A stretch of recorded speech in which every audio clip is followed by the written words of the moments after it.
ভারতে ককরোচ জনতা পার্টির সিজেপির long March two পার্লামেন্টকে কেন্দ্র করে রণক্ষেত্রে পরিণত হয়েছে রাজধানী নয়াদিল্লির রাস্তা। সোমবার নিষেধাজ্ঞা ও ব্যারিকেড উপেক্ষা করে হাজার হাজার বিক্ষুব্ধ শিক্ষার্থী এবং তরুণ রাজপথে নেমে এলে তাদের ছত্রভঙ্গ করতে লাঠিচার্জ ও কাঁদানে গ্যাস ছোড়ে পুলিশ।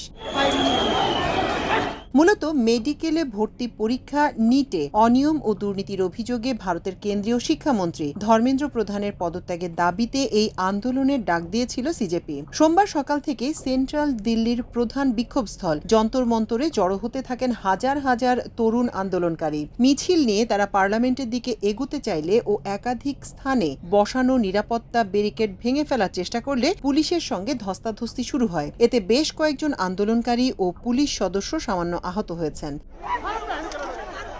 পরিস্থিতি নিয়ন্ত্রণে আনতে মধ্য দিল্লির বেশ কিছু এলাকায় সাময়িকভাবে মোবাইল ইন্টারনেট পরিষেবা বন্ধ করে দেওয়া হয়েছে। পরিস্থিতি উত্তপ্ত হয়ে উঠলে ককরোচ জনতা পার্টির পক্ষ থেকে এক জরুরি বার্তায় সমর্থকদের শান্ত ও অহিংস থাকার আকুল আবেদন জানানো হয়। সামাজিক যোগাযোগ মাধ্যমে দলটির পক্ষ থেকে বলা হয়েছে, আপনাদের যদি বিভিন্ন পয়েন্টে আটকে দেয়া হয় তবু শান্ত থাকুন ও শান্তি বজায় রাখুন। আমরা কেবল শান্তি ও ভালোবাসার পথেই জয়ী হতে পারব।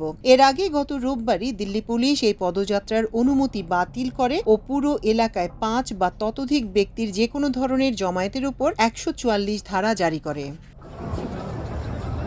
সামাজিক যোগাযোগ মাধ্যম এক্সে দিল্লি পুলিশের পক্ষ থেকে একটি বার্তা প্রকাশ করা হয়। সেখানে স্পষ্ট জানিয়ে দেওয়া হয়, অনুমোদিত যন্তর মন্তর এলাকা ছাড়া কোথাও মিছিল, শোভাযাত্রা বা বিক্ষোভ সমাবেশ সম্পূর্ণ নিষিদ্ধ। কোনো ব্যক্তি এই নির্দেশ অমান্য করলে তার বিরুদ্ধে আইনি ব্যবস্থা নেওয়া হবে। দিল্লি পুলিশ দেশের সব নাগরিককে আইন মেনে চলতে ও আইন শৃঙ্খলা রক্ষায় সহযোগিতার আহ্বান জানায়।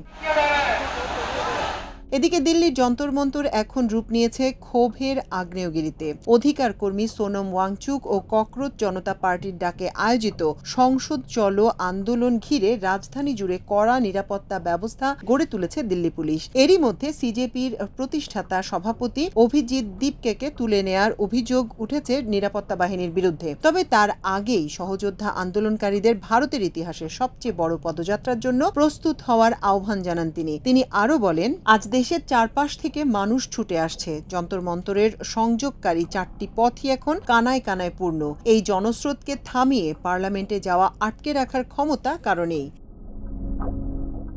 এরপর থেকেই যন্তর মন্তরে সমর্থকদের উপস্থিতির পারদ চড়তে থাকে। ওয়াংচুক তার স্ত্রীর মাধ্যমে সামাজিক যোগাযোগ মাধ্যম এক্সে একটি বার্তা পাঠান। সেখানে তিনি বিপুল সংখ্যায় সমর্থকদের শান্তিপূর্ণ এই পদযাত্রায় যোগ দেওয়ার আকুল আবেদন জানান। অনাকাঙ্ক্ষিত পরিস্থিতি এড়াতে একটি ভিডিও বার্তা দিয়েছে সিজেপি প্রধান অভিজিৎ দীপকে। সেখানে তিনি সমর্থকদের সম্পূর্ণ অহিংস থাকার নির্দেশ দেন। দীপকে সাফ জানান, তাদের এই অবস্থান এবং পদযাত্রা একেবারেই শান্তিপূর্ণ হবে। মাল্টিমিডিয়া ডেস্ক, আমার দেশ।